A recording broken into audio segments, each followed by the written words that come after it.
Hello बच्चों, welcome back. आज की वीडियो के अंदर हम एक्सरसाइज 3.5 करने वाले हैं मैथ्स की। तो यहाँ पर ये वाला जो चैप्टर है इसके अंदर ये वाली एक्सरसाइज के अंदर कई पर्टिकुलर वर्ड प्रॉब्लम्स है जिसके ऊपर हमें खास ध्यान देना है। तो कुछ ना देर करते हुए हम स्टार्ट करते हैं अपना नया वीडियो स्टार्ट करने से पहले again I would like to ask you, please like my video, share my video and please subscribe to my channel. इस एक्सरसाइज से पहले यहाँ पर ये किस मेथड के ऊपर बेस्ड है, यहाँ पर हम क्रॉस मल्टीप्लिकेशन मेथड के ऊपर फोकस करने वाले हैं।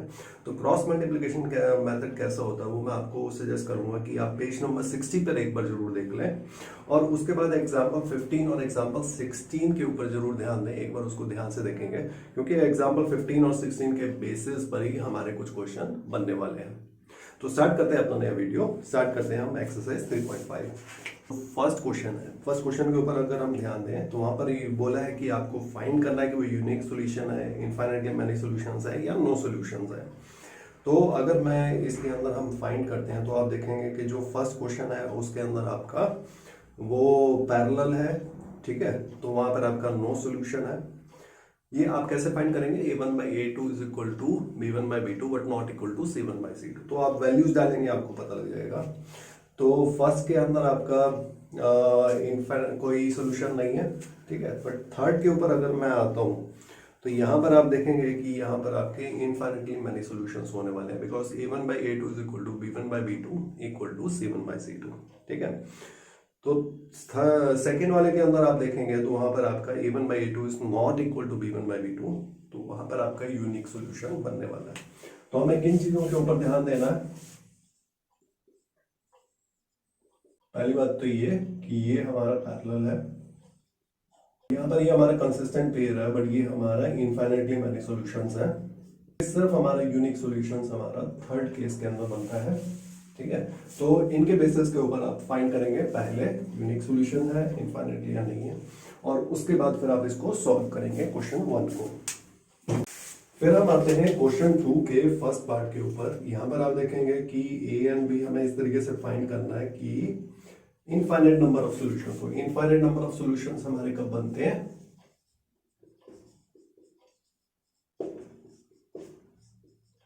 ठीक है। तो यहाँ पर आपने इसकी वैल्यूज पुट कर देनी है और आप इसको फाइंड आउट कर सकते हैं।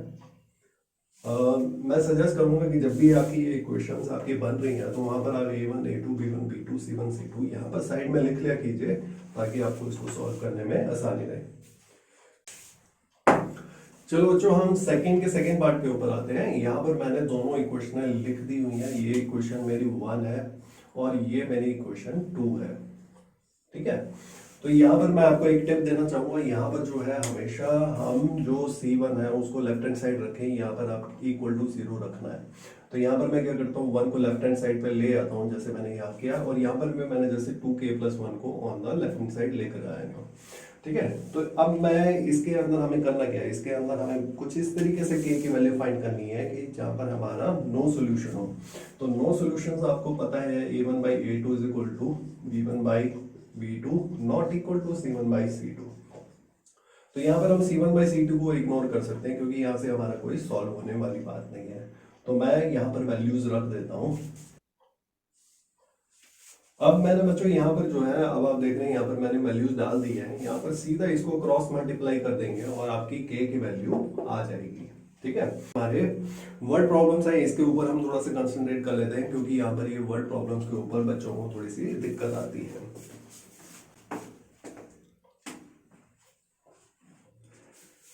तो यहाँ पर मैं क्वेश्चन 1 के फर्स्ट पार्ट के ऊपर आ जाते हैं। तो यहाँ पर लिखा हुआ part of monthly charges fix remain depends on the number of days taken in the food by the mess, ठीक है।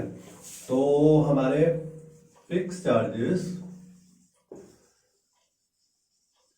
हमारे x है, ठीक है, और उसके हमारे नंबर ऑफ डेज के ऊपर हमारे कुछ पर डे के चार्ज है y। जितना दिन रहेगा उसको हम इससे मल्टीप्लाई कर सकते हैं, राइट। तो यहां पर हमारा स्टूडेंट ए, पहले मैं स्टूडेंट ए की आपकी बात कर लेता हूं। Days paid 1000 as hostel charges. तो 1000 एज हॉस्टल चार्जेस x मेरा आ गया प्लस 20 डेज, तो ये मेरा बन जाता है 20y, राइट। अब मैं स्टूडेंट बी की बात कर लेता हूं। तो यहाँ पर उसने पे किया है, यहाँ पर स्टूडेंट बी ने 1180 पे किया, फिक्स चार्जेस वैसे के वैसे, और हमारा कुछ पर डे का चार्ज है वो 26 दिन का है, तो 26Y। अब इसको कैसे हमने सॉल्व करना है, ये हमारा A1 A2 B1 B2 और ये मेरा C1 C2 है। ठीक है, तो आप इसको एलिमिनेशन मेथड से कर सकते हैं, सब्स्टिट्यूशन मेथड से कर सकते हैं, या आप क्रॉस मल्टीप्लिकेशन मेथड से भी आप इसको सॉल्व कर सकते हैं। ठीक है, चलो बच्चों अब चलते हैं क्वेश्चन 4 के सेकंड पार्ट के ऊपर। यहां पर है fraction becomes 1/3 when 1 is subtracted from the numerator, becomes 1/4 when 8 is added to the denominator. तो मैं x को ले लेता हूं न्यूमरेटर और मैं y को ले लेता हूं डिनोमिनेटर। पहला हमारा इक्वेशन क्या है कि when 1 is subtracted from the numerator, x -1 अगर मैं ले लेता हूं तो मेरी फ्रैक्शन 1/3 बन जाती है। ठीक है, अब मैं दूसरे इक्वेशन के ऊपर आता हूं। यहां पर वही मैंने x y दोबारा लिख लिया, ये मेरी बन जाती है 1/4। पर हमारी कंडीशन क्या है कि 8 is added to the denominator. ठीक है, तो ये मेरे पास इक्वेशन 1 और इक्वेशन 2 है। पहले इसको अगर मैं सॉल्व करूंगा तो यहां पर मैं क्रॉस मल्टीप्लाई कर लेता हूं, तो ये मेरा 3 इंटू एक्स -1 बन जाता है और ये मेरा इक्वल टू y बन जाता है सिर्फ। और फिर उसके बाद मैं इसको अगर मल्टीप्लाई कर रहा हूं तो ये मेरा 4x is equal to y plus 8 बन जाता है। ठीक है, तो सारे इक्वेशंस को अगर आप एक तरफ अगर आप कर देंगे तो ये देखिए ये आपका 3x minus y minus 3 equal to 0। और अगर इसको मैं सिंप्लीफाई करता हूं, ठीक है, तो यहां पर आपका A1 A2 B1 B2 C1 C2 तीनों चीजें आपके पास क्लियर है। ठीक है, तो ये आपके ऊपर लिबर्टी है, आप किस तरीके से इसको सॉल्व करना चाहें।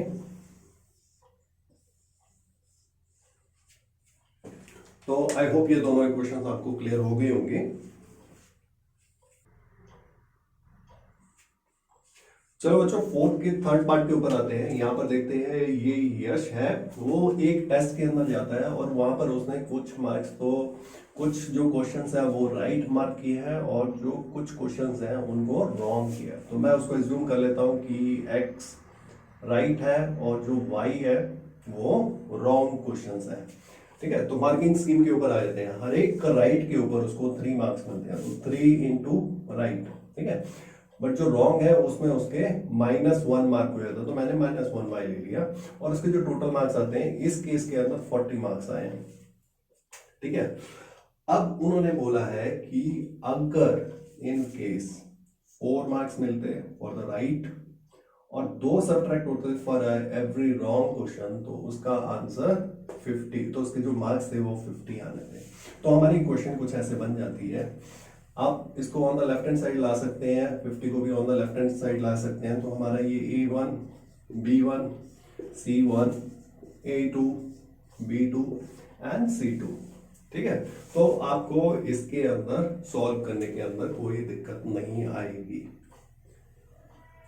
तो आई होप ये वाली क्वेश्चन आपको समझ में आ गई होगी, इसको आगे आप सॉल्व कर सकते हैं।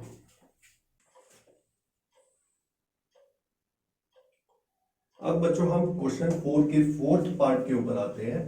तो यहाँ पर क्या है, यहाँ पर हमें एक बड़ी सिंपल सी क्वेश्चन दे रखी है। यहाँ पर एक पॉइंट A है और एक पॉइंट B है।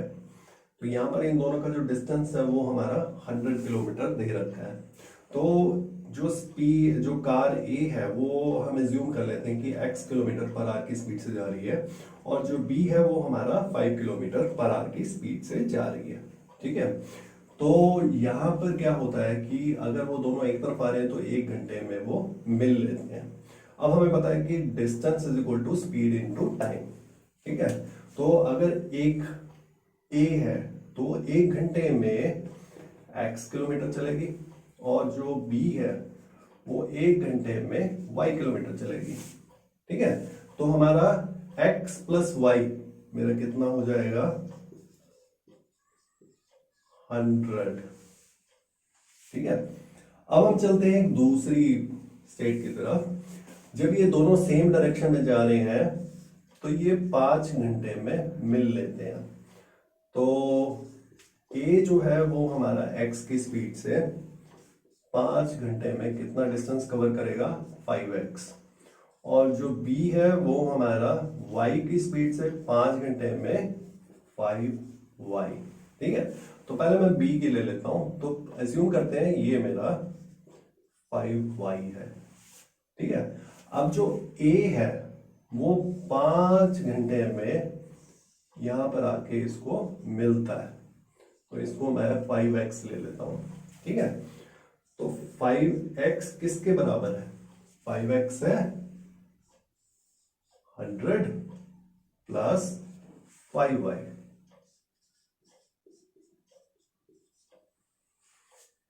ठीक है, तो आई होप यहां पर आपको समझ में आ गया होगा कि इसको हमने कैसे सॉल्व करना है। तो ये आपकी क्वेश्चन है, यहाँ पर आपका A1, ये आपका A2 है। ऑब्वियसली जब इधर जाएंगे तो ये हमारा B1, यहाँ B1, B2 और ये C1 एंड C2। ठीक है, तो आप इसको आगे सॉल्व कर सकते हैं। आप कोई भी इसके अंदर प्रॉपर्टी लगा सकते हैं, सब्स्टिट्यूशन लगा सकते हैं, एलिमिनेशन लगा सकते हैं, या इवन आप इसको क्रॉस मल्टीप्लिकेशन वाले मेथड से भी इसको सॉल्व कर सकते हैं। अब हम आते हैं क्वेश्चन 4 के 5th पार्ट के ऊपर। तो यहाँ पर हमारे एरिया ऑफ रेक्टेंगल के ऊपर हमारी ये क्वेश्चन बेस है।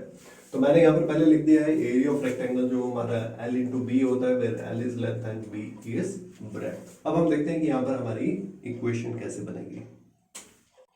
अब ये पहली इक्वेशन मैंने लिख दी है। ये इक्वेशन हमने कैसे डिराइव की, क्योंकि उन्होंने बोला है कि area of rectangle gets reduced by 9 units जब हम लेंथ की जो लेंथ है हम 5 यूनिट्स डिक्रीज कर देते हैं और ब्रेड्थ जो है हम 3 यूनिट्स हम बढ़ा देते हैं। ठीक है, तो अगर इसको मैं सिंप्लीफाई करूंगा तो यहां पर मेरा कुछ ऐसे बनेगा। ठीक है, तो यहां पर आप देखेंगे ये L भी मेरा कैंसल आउट हो जाता है और बाकी जो हमारी इक्वेशन बनती है वो मेरी 3L माइनस 5B और ये मेरा -15 प्लस 9 इक्वल टू 0। ये हमारी पहली इक्वेशन बन जाती है। अब मैं दूसरी इक्वेशन मैं बनाता हूं। अब जैसे मैंने ये इक्वेशन 1 बनाई थी, सिमिलरली मैं इक्वेशन सेकंड वाली भी ले लेता हूं। यहां पर ये क्वेश्चन के अंदर गिवन है कि अगर मैं लेंथ की 3 यूनिट्स बढ़ाता हूं और ब्रेड्थ की 2 यूनिट्स बढ़ाता हूं तो मेरे ओरिजिनल एरिया के अंदर 67 स्क्वायर यूनिट्स मेरे बढ़ जाते हैं। तो सिमिलरली जैसे मैंने ये इक्वेशन 1 को सिंप्लीफाई किया था, इक्वेशन 2 को भी मैं सिंप्लीफाई कर सकता हूं और उसके बाद A1 A2 B1 B2 C1 C2 करके मैं टोटल इक्वेशन मैं इसको सॉल्व कर सकता हूं। तो आई बिलीव ये क्वेश्चन 4 जो है अब आपको समझ में आ गया होगा, इसकी क्वेश्चंस आपको समझ में आ गई होगी और इसको हमने कैसे सॉल्व करना है आपको समझ में आ गया होगा। अगर फिर भी कोई डाउट है तो आप मेरे को कमेंट सेक्शन में कमेंट कर सकते हैं। I will get back to you.